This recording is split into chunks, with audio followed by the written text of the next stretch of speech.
Hey YouTube, this is Rescue Amusement Park Fan 62. It is Friday, September 23rd. Now,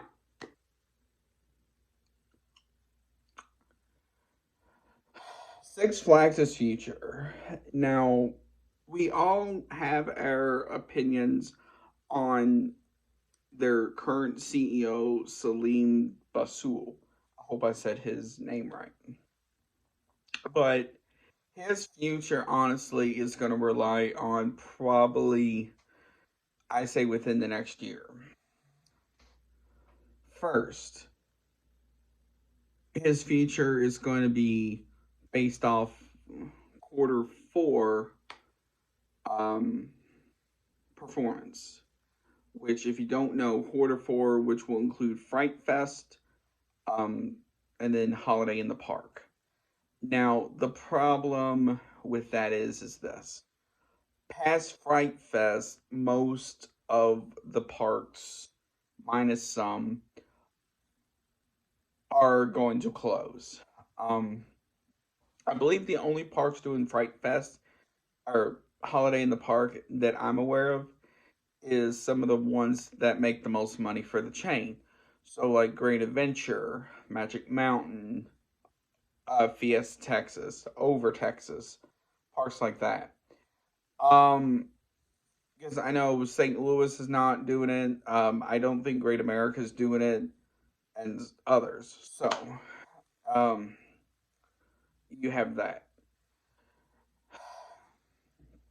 And then they know the first quarter of next year will be low as well because most of the parks are going to be closed at that point. Now, toward the end of quarter one, it will pick up slightly, but not by much, just because a lot of those parks are opening. Now, the other factor into this as well is going to be attendance for Fright Fest and Holiday in the Park for the ones that do it, at least. Um,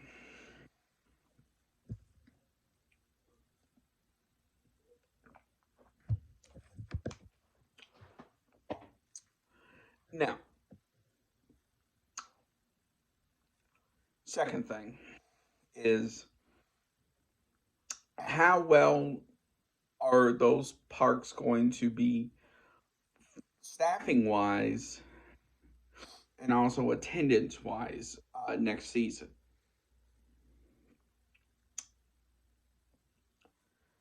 Now, it's no joke, a lot of people aren't happy with the way he's doing the season passes. So,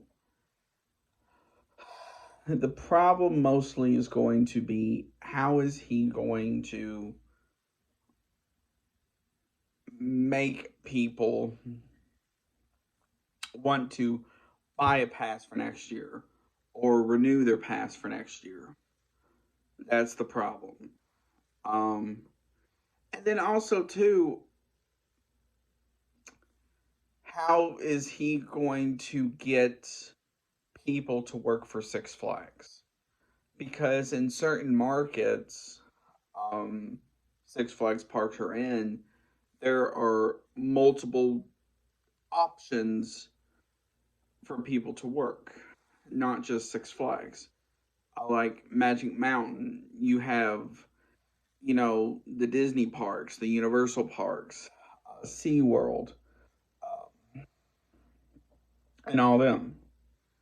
So that is going to be the biggest thing.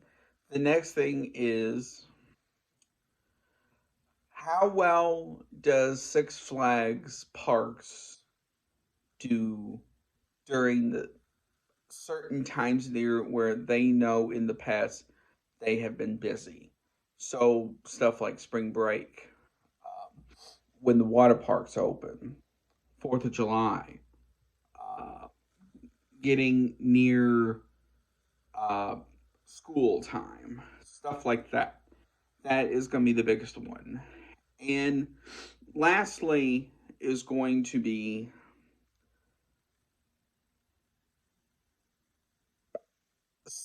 staffing as far as like full time? Are they keeping the same people, or are they having to hire new people and stuff like that? Now,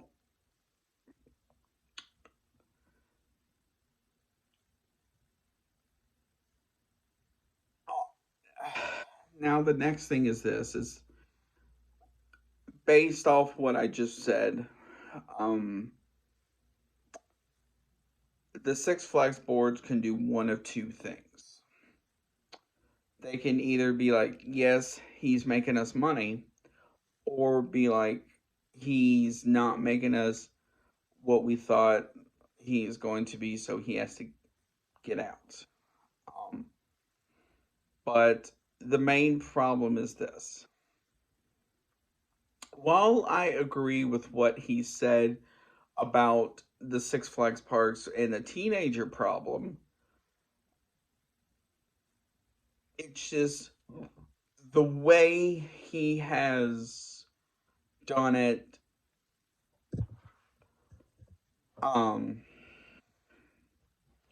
is kind of what's turning a lot of people off. Like, if you raise the prices of things, but giving people something to, compensate for that, that is fine. People are willing to pay. But the main problem is he's raised the prices, but kept things the same. Oh, another one I forgot to mention as well. Um, how are those parks going to do with other parks within a few hours of that park adding a new attraction? For example, Six Flags St. Louis. Um, Only a couple hours from that, at Worlds of Fun, they're adding a new roller coaster for the first time in a long time. Um, with Great America, now even though this is kind of like a small thing, you have Cedar Point, which is only a few hours from it. Um, Adding that new addition to the boardwalk area, stuff like that. That is going to be the big thing, is how well are those parks going to do attendance wise with other parks within, let's say, a 3 hour span adding stuff. Um, the Especially parks like Six Flags St. Louis that typically doesn't get a new coaster every couple of years. That parks like Magic Mountain, and then get. Um, I know Six Flags St. Louis just got Catwoman's Whip, but the problem is this: is they need a new coaster to get people interested, because within a few hours of Six Flags St. Louis, you have Worlds of Fun, and then going about 3 hours south, you also have Silver Dollar City, and the constant additions they get and stuff like that. So that is going to be the main thing. How well does do they get people into these parks? Because the thing is this is if you raise prices but keep things the same, that is going to turn people off and go to other parks that is adding new additions, even if it's small. So, for example, like with Six Flags St. Louis, people can easily go to um, Worlds of Fun, Silver Dollar City. Another park that's going to have fierce competition next year is Six Flags Over Georgia, because 30 minutes from them, about 30 minutes, I should say, is Six uh, Fun Spot Atlanta, with them adding that new RMC. Um, but then also you have other parks like 3 hours from it. So you have Dollywood, that's adding Big Bear Mountain, and then you also have Carowinds, which has that new area themed to flight. So that's going to be the thing: is how well does Six Flags Over Georgia can compete with all of that within, let's say, 30 minutes to 3 hours from them, because they've not added anything now, unless they add like a new show or something. But the problem with that is, that's only for a short time. You got to think about the long term plans, because people want to go to stuff that keeps adding stuff, not keep things the same. And what Salim Basul needs to realize too is, if these parks going into next season,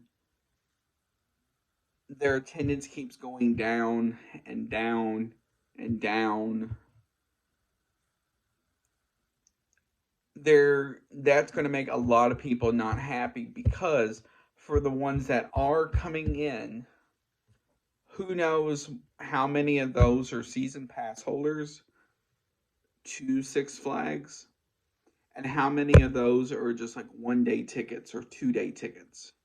So, and then too, the thing is especially for season pass holders, with them adding the meal plans plus stuff like that, that's not going to bring in hardly any money. So they have to think about that long term plan. Now, it's too early to say how Six Flags is going to do for next season. But quite frankly, I just don't know if they're going to be good or not. Now, some parks may do better than others next year. So, parks like Six Flags Fiesta Texas, with them adding Dr. Diabolical for this year, they can keep that momentum going into next year. Um, Over Texas adding Aquaman, Power Splash, even though that's been a 3 year thing. Um, but they can, advertise that as the first, whatever that's called, in Texas, stuff like that. But that's going to be the thing going forward: is how do these parks get people through the gates compared to other parks, especially Cedar Fair parks, which I know not every Cedar Fair park got stuff, but enough got something to get people talking, at least, or that's within like a 3 hour span of a Six Flags park.